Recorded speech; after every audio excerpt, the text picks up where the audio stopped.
그 세수 결손 문제가 좀 너무 걱정이 되고 틀림없이 간접세를 건드릴 것 같다는 생각이 드는데 최악의 경우에 건드리게 된다라고 한다면은 이런 방식이라도 좀 생각을 해가지고 차등화를 하는 방식이라도 좀 생각을 했으면 좋겠습니다. 네. 사람들이 보통 걱정하는 거는 아마 내년 초쯤 되면 한 100조 정도 결손이 날 거다, 누적되는 게.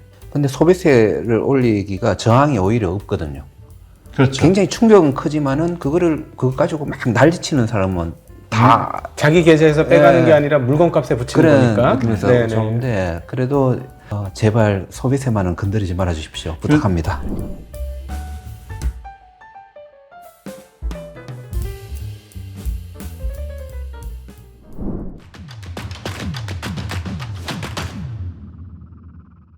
그래서 제가 아까 드리던 말씀의 논지로 잠깐 돌아가겠는데요. 네. 이거는 제가 생각에 좀 너무 거창하다고 생각하셔도 할 수 없는데, 뭐 이런 자리에 아니면 어디서 이런 얘기를 그렇죠. 하겠어요. 네. 원래 경제학을 정치경제학이라고 옛날에 불렀었는데요. 이거는 국가 전체 차원에서 단안을 내려야 되는 문제입니다. 이게 어떤 형태의 경제를 설계할 거냐.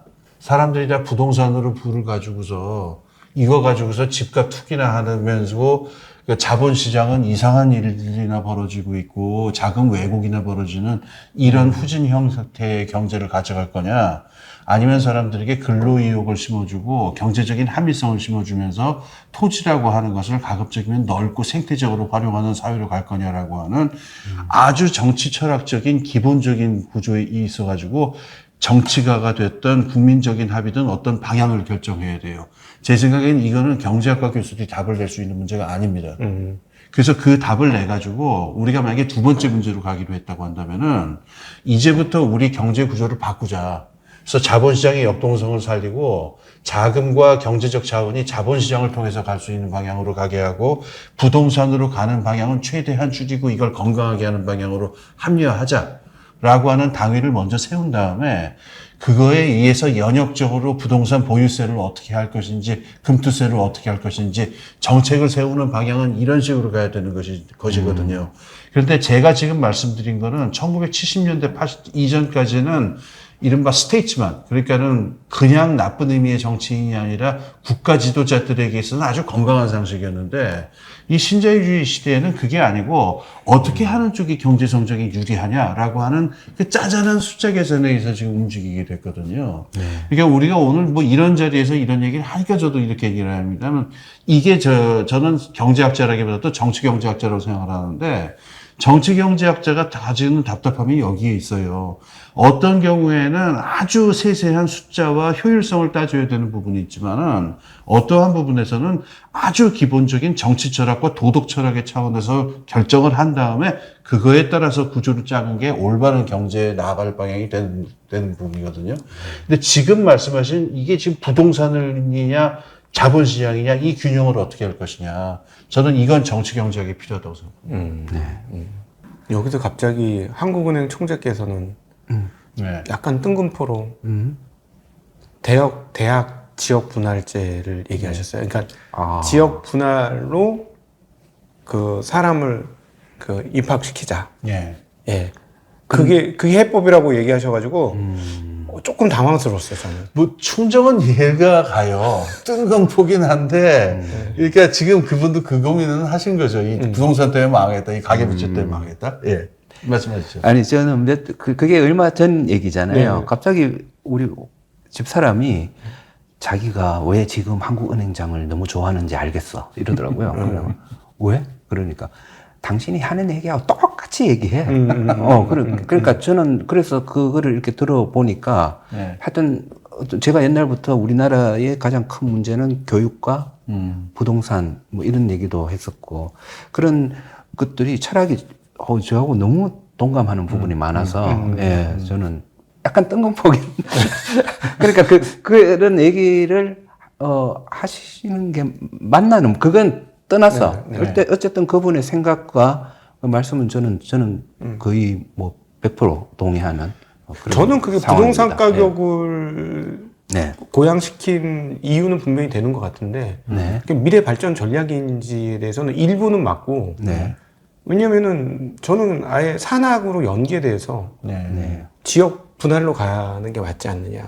뭐 구체적인 방안은 또 있겠죠. 예를 들어 반도체가 이천, 그다음에 청주, 그다음에 이제 최근에는 이제 용인 이렇게 얘기가 나오는데 그러면 거기에 기업이 있으면 거기다 아주 훌륭한 반도체 학교를 세워주는 거죠. 근데 현장에서 조달이 되게 그럼 거기서 살 수 있도록 지역 대학을 반도체 특화 대학으로 만들든가 이런 식으로 해서 결합을 시켜줘야 거기서 나와서 거기서 그 학교 가서 거기서 그냥 사는 거지. 안 그러면은 그 지역 분할로 한다고 해서 다 해결될 수 있을까?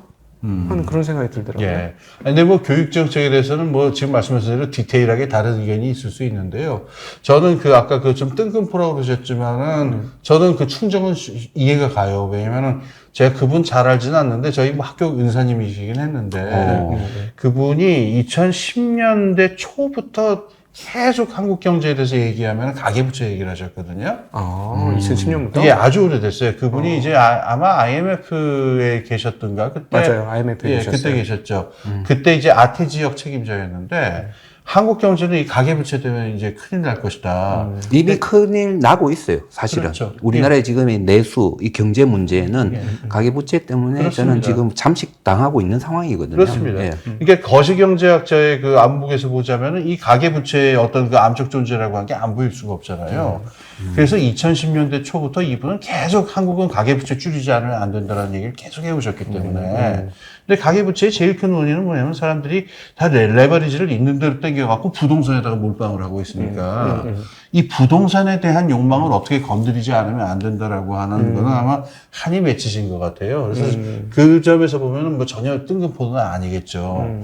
근데 지금 이 관점에서 보자면은 이 거시경제의 역동성이 지금 부동산을 갖다로 어떤 그 부의 축적이 이루어지고 하는 게 그 자금의 흐름에 어떤 역동성을 주거나 하는 게 아니라 지금 계속적으로 가계부채만 늘리고 지금 정체 상태를 낳게 되고 있으니까 지금 이 상태를 바로잡는 게 제가 보기에는 큰 차원에서의 재정개혁이고 세제개혁이에요.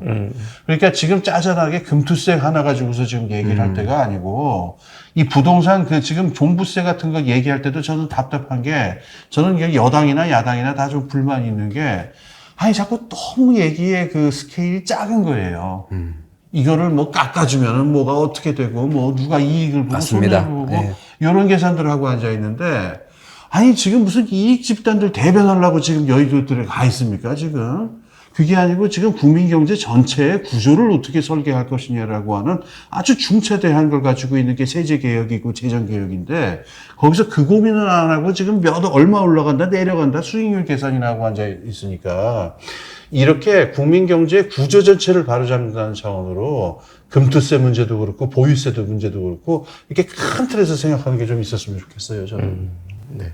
그러니까 부동산의 그 많은 그 시민들이 부동산의 화려한 가격 상승 이걸 쳐다보고 있지만은 그 뒷면에서 지금 이것 때문에 얼마나 많은 소상공인들이 어려움을 겪고 있고 수요가 지금 부족해지고 있고 뭐 잘 아시겠지만 출산율 같은 것도 문제가 지금 생기고 있고 이런 것들의 이 많은 것들이 거기에서 파생하는 것들이 굉장히 많다. 이런 걸 좀 그런 거를 감안하여서 모든 거를 그렇습니다. 좀 거시적으로 그렇습니다. 그렇게 계획을 잡고 예. 해야 되는 상황이 왔으면 좋겠습니다. 그렇습니다. 네. 실제로 제 옆에 이제 월급을 아주 잘 버는 친구가 있는데 이 친구가 부동산을 좋아해서 부동산을 질렀단 말이죠. 월급을 아무리 벌어도 월급만으로는 못 사잖아요. 예. 그러니까 빚을 상당히 진 거예요. 고액 연봉자. 고액 연봉자가 돈을 못 써요. 점심 밥값 치르기가 상당히 부담스러운 거죠. 고액 연봉자가. 저는 자본주의에서 부자들의 역할이 있다고 보고 있어요. 부자들의 역할은 충분히 소비해야. 왜 부자의 정의를 제가 내려보면 자급자족 어느 정도 자기가 살아가는 그 이상의 잉여 재산이 있는 그런 사람들을 저는 이제 부자라고 하는데 그 잉여 재산을 충분히 사회 경제에 좀 도움이 되는 쪽으로 활용하는 그런 의무가 있다고 생각해요. 그래서 그거를 그 잉여의 부를 투자를 통해서 그래서 생산 쪽으로 연결이 되게 하고 소비를 통해서 이렇게 경제에 도움이 되게 하고 아니면 이제 일부 기부 활동을 통해서 네. 이런 식으로 해줘야 되는 저는 의무가 있다고 생각하는데 우리나라의 부자들은 남들보다 더 못 잉여 벌었다. 자금이 없어요.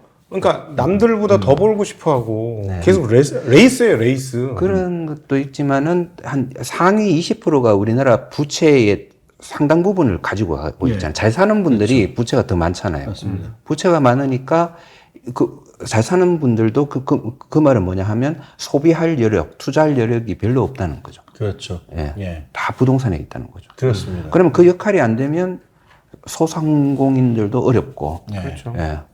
예. 요즘 그런 저녁에 상황이죠. 한가합니다. 저희 한가하죠. 저녁에 한가해요. 오늘 식당 예약했거든요. 예. 안 오시면 벌금 내셔야 됩니다. 아, 이러더라고. 아마도 우리 외에 손님이 별로 없을 거다. 아, 그렇구나. 예. 그래서 그 정도로 한가합니다, 요즘에. 그런 유효 수요를 위해서 20만 원 지원 뭐 이런 것도 굉장히 저는 중요하다고 생각을 하는데 사실은 이것보다 앞서서 이 문제가 해결되지 않으면 계속 다른 곳에 이런 정책들이 그러니까 나와야 되고 네. 예, 그게 더 비효율적이 되고 네. 그래서 이 시스템을 하여튼 고치는 게 우리가 앞으로 근데 부동산이 상당히 주식에 비해서 안정적인 자산이기 때문에 레버리지를 땡기기가 너무 좋은 거예요. 예. 그러니까 레버리지의 규모가 주식 쪽하고는 비교할 수 없을 정도로 주식시장 총 신용 잔고 해봐야 예. 20조 남짓이에요. 근데 이런 말을 할 시점인지는 모르겠습니다만은 그 상식이 지금 흔들릴 때가 됐다라는 얘기를 많이 하잖아요. 뭐 인구학적 구조의 위기라든가 이런 거에서 이제 덧붙여야 되는 얘기가 있는데요. 우리가 그 부동산이라고 하는 게 그야말로 장땡이다. 요게 답이다. 이런 생각을 우리가 몇십 년 동안 해오는 거는 굉장히 좁은 규모의 경제학적인 어떤 돈 계산에서 나온 생각인데 사회의 구조 변화라고 하는 차원에서 보면 지금 생태 위기가 있고 도시라고 하는 것의 구조적인 위기가 있고 인구학적 위기가 있고 등등이 있기 때문에 부동산 몰빵 구조의 경제 구조가 과연 이게 시스테믹 리스크가 없느냐라고 하는 걸 누가 생각을 해봐야 되거든요. 당연히 시스템 리스크가 나오죠. 시스테믹 리스크가 너무나 큽니다. 왜냐면 부채가 없는 게 아니고 예. 그냥 자본만 녹으면 상관없지만 부채는 안 녹잖아요. 아주 쉬운 예를 하나 들어볼게요. 지금 우리가 그 서울시 한복판에서 지금 이렇게 아주 좋은 뷰를 보면서 얘기를 하고 지금 보고 있는데요. 지금 여기 땅값이 너무 비싸고 지금 이 손을 댈 수 있는 상태가 아니에요. 서울이라는 데가. 근데 지금 서울이라는 도시 지금 이 상태로 놔둬가지고 21세기형의 어떤 생태형 도시로 만든다든가 녹지를 조성한다든가 이런 일들 불가능합니다. 근데 근데 지금 이 상태에서 지금 한국 경제가 다 서울에 몰려 있는 상태가 되면은 다 같이 동반침하게 되거든요. 그러니까 부동산이라고 하는 걸 좁은 의미의 돈 계산으로 한번 볼 게 아니라 나라를 운영하는 사람 입장에서 보면은 이게 10년, 30년, 50년의 관점에서 국가 개조의 차원에서 봤을 적에 이게 건강한 구조냐, 어떤 시스테믹 리스크가 없느냐. 이 시스테믹 리스크가 한번 발생하면 그건 계산도 안 되고 그야말로 나라 전체가 지금 망하게 되는 거니까 원래 정치가들이라든가 큰 구조의 설계자들은 이걸 생각해야 되는 거고요. 세금이라고 하는 제가 제일 답답한 건 뭐냐면은 요즘은 어떻게 되냐면 지난 한 20, 30년 동안 경제학에서 벌어진 추세인데 세금 얘기하면 다 0몇 % 이런 숫자들을 얘기를 하고 앉아 있어요. 근데 세금은 그게 아니고 세제 전체 구조에 대해서 얘기를 하는 거고 어떻게 구조를 구성할 거냐라고 하는 거짓 담론이고 정치경제학이거든요. 이 정치경제학에 대한 사고방은 떨어지고 그래서 이 시스테믹 리스크를 어떻게 예측하고 어떻게 우리가 큰 방향으로 10년, 50년 이렇게 잡아갈 거냐 이렇게 생각을 해야 되는데 이 조그만 숫자 가지고 2년 전에 결정했던 거를 2년 있다 뒤집고 이런 걸 보고 있으니까 저는 이게 사실 제일 절망적인 부분이에요. 저는 요즘 좀 이제 그런 계획 없이 지금 이렇게 하다 보니 요즘 세수 결손 네. 이렇게 뭐 작년 올해 계속 일어나고 있고요. 그래서 좀 세금에 대해서 가장 두려운 거는 지금 금투세보다도 혹시나 이러다가 소비세를 건드리면 어떡하지? 부가가치세? 부가가치세를 가능성이 아주 높죠. 높아요. 그러면 저는 그 부가가치세 인상은 소비세 인상은 바로 물가의 인상과 같은 거거든요. 그렇죠. 일방적인 그렇죠. 물가 인상이에요. 예. 그거는 우리나라 경제를 정말 크게 타격을 주는 예. 저는 그런 행위라고 생각을 하는데 그걸 걱정하고 있으니까 좀 그렇죠. 그래서 사실은 금투세 이런 이런 문제보다도 사실 그게 저는 더 걱정이에요. 세금은. 이게 내수 경제가 굉장한 타격을 입겠죠. 네. 그 소비세가 만약에 들어오게 되면. 그리고 서민들의 부담은 물가 오른 만큼 그만큼 더 증가해야 되고. 예. 근데 과거 일본은 원래 소비세가 그렇게 많지 않았었는데 잘 나갈 때 힘들어질 때 이렇게 소비세를 올리더라고요. 예, 예. 지금 한 10%? 네, 과거에 5%인가 거의 없을 때도 소비세가 있어서 참 좋은 나라였는데 지금은 소비세가 꽤 올라가지고 계속 그러니까 그 서민들의 그 삶이 어려워지는 그런 네. 모습을 우리가 좀 관찰할 수도 있어요. 그러니까 소비세는 모든 대중에게 걷는 가장 보편적인 그렇죠. 세금이고 가장 광범위한 세금이고 간접세. 예, 그리고 가장 영향력이 큰 세금. 네. 그리고 진위계수를 가장 나쁘게 하는 그렇죠. 세금이고요. 예. 예. 네. 이게 여기에서 조금 다른 대안도 좀 생각해 봐야 되는데, 참고로 아까 제가 조금 이따 말씀드리겠다 그러면서 이제 케인즈 경제학자들의 일파가 생각하는 아주 재미난 사고 방식인데요. 그러니까 이른바 그 현대화폐 이론이라고 그러죠. MMT라고 하는 거 얘기하는 그 분들이 세금에 대해서 제기하는 관점이 아주 흥미로워요. 뭐냐면은 이분들은 아까 얘기한 대로 국가 재정은 그 국채를 발행한다든가 또 여러 가지, 그러니까 주권 국가는 기본적으로 파산하지 않으니까 균형 재정이 너무 구애되지 말고 그렇죠. 대신 세금을 갖다가 어떤 관점에서 보기를 원하냐면은 도덕적, 정치적, 철학적 관점에서 어떤 행위가 더 장려할 만한 것인가 아닌 것인가 이걸 가지고 하는 세금의 항목을 정하는 것이 좋다. 이렇게 강조를 하거든요. 근데 지금 이 맥락에서 지금 말씀을 드리자면 어떠냐면은 소비세는 치명적일 수가 있습니다. 특히 지금같이 인플레이션 국면에서 먹고 살기 힘든 사람들한테 라면 값이 일방적으로 오른다든가 이건 문제가 되잖아요. 그렇죠. 그러니까 차라리 저는 그냥 이건 순전히 제 개인적인 상상력입니다만은 아마 이거 나가면 제가 좀 두드려 맞아 죽을 수도 있는데 저는 과감하게 어떤 세금을 했으면 좋겠냐면 사치세를 한 200% 매겼으면 좋겠어요. 그러니까 1,000만 원짜리 핸드백을 살 사람은 한 3,000만 원 내고 살아. 왜냐면은 저 생각에는 이게 오히려 더 좋아할 것 같아요, 그분들이. 저한테 타격이 너무 센. 아, 1,000만원짜리 핸드백 사시나요? 농담이고요. 예, 그러니까는 뭐냐면은 사치세다 지금 그 소비세라고 하더라도 우리가 독일이라든가 유럽 같은 데서 가게 되면은 생필품이냐 뭐냐에 따라 가지고 소득 구간에 따라서 세율을 좀 다르게 하잖아요. 그러니까 그로서리 같은 데 가가지고 완전히 식자재를 산다 그러면은 그 간접세는 거의 없다시피 하게 만들고 그 다음에 이게 사치제에 해당하는 부분에 있어서는 상당한 세율을 두는 방법이 있는데 저도 지금 너무 이번 지금 정부의 어떤 그 세수 결손 문제가 지금 너무 걱정이 되고 틀림없이 간접세를 건드릴 것 같다는 생각이 드는데 최악의 경우에 건드리게 된다라고 한다면은 이런 방식이라도 좀 생각을 해가지고 차등화를 하는 방식이라도 좀 생각을 했으면 좋겠습니다. 네. 지금 비공식적으로 그러니까 사람들 사이에서 공식적인 숫자는 아닙니다만은 사람들이 보통 걱정한 거는 아마 내년 초쯤 되면 한 100조 정도 결손이 날 거다. 누적되는 게 100조 정도 날 거다. 결손도 이게 지금 벌써 누적된 게 70조, 80조 이랬거든요. 우리 1년 예산 650조인데. 예. 그러니까는 그리고 이제 한 가지 사람들이 더 걱정을 하는 거는 별의별 이유를 다 해가지고 이게 깎아버렸잖아요, 세금을. 그런데 이거를 나중에 이제 정권이 바뀐다 하더라도 뒤집는 것도 쉽지가 않거든요. 그렇죠. 한 번 명분을 가지고서 깎았던 세금을 어떻게 다시 또 올립니까? 그러니까 이게 중장기적으로 가져올 충격과 여파가 뭐냐, 이런 데에 대한 걱정도 있죠. 근데 소비세를 올리기가 저항이 오히려 없거든요. 그렇죠. 굉장히 충격은 크지만은 그거 가지고 막 난리치는 사람은 다 자기 계좌에서 빼가는 게 아니라 물건값에 붙이는 그런 거니까. 느낌에서 네네. 좋은데 그래도 제발 소비세만은 건드리지 말아 주십시오. 부탁합니다. 그런데 다른 예를 보면요. 아까 그 정치적인 타격은 엄청날 수가 있어요. 그 캐나다에서 1992년에 그 브라이언 멀론이라고 하는 그 총리가 연방세라고 하는 소비세를 하나 더 붙였거든요. 완전히 세운 완전히 박살이 났습니다. 그 다음에 지금 아까 말씀하셨듯이 일본에서도 그 소비세 들였잖아요. 네. 자민당이 그때 타격을 엄청나게 받았는데 네. 아마 지금 정권도 소비세를 만지작거리다가도 그 정치적 부담 때문에 그걸 고려하지 않을 수는 없을 것 같아요.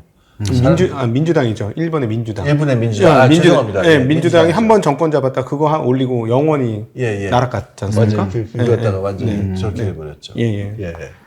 오늘 그 두 경제학자분을 모시고 아주 원론적인 세금에 관한 이야기를 역사에서부터 그리고 현대 한국에 그리고 지금 서울에 어떻게 해야 하는가에 대한 이야기를 나누어 봤습니다.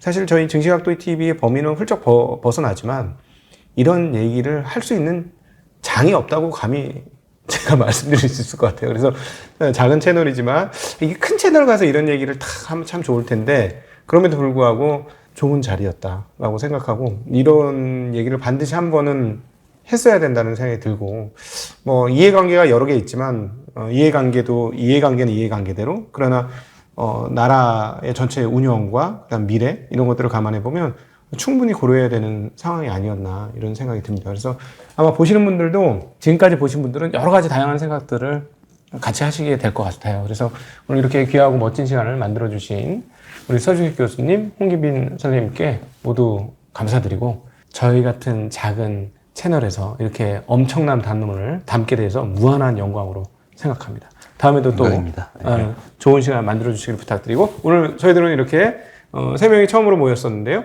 월간 서준식 코너 덕분에 이런 자리를 마련할 수 있었습니다. 다시 한번 우리 이런 자리 마련해 주신 서준식 교수님께 감사드리고 또 함께 해주신 모든 시청자분들께 감사드리고 또 재밌는 이야기를 풀어주신 홍기빈 선생님께도 감사드리면서 같이 인사드리겠습니다. 인사드립니다. 고맙습니다. 감사합니다.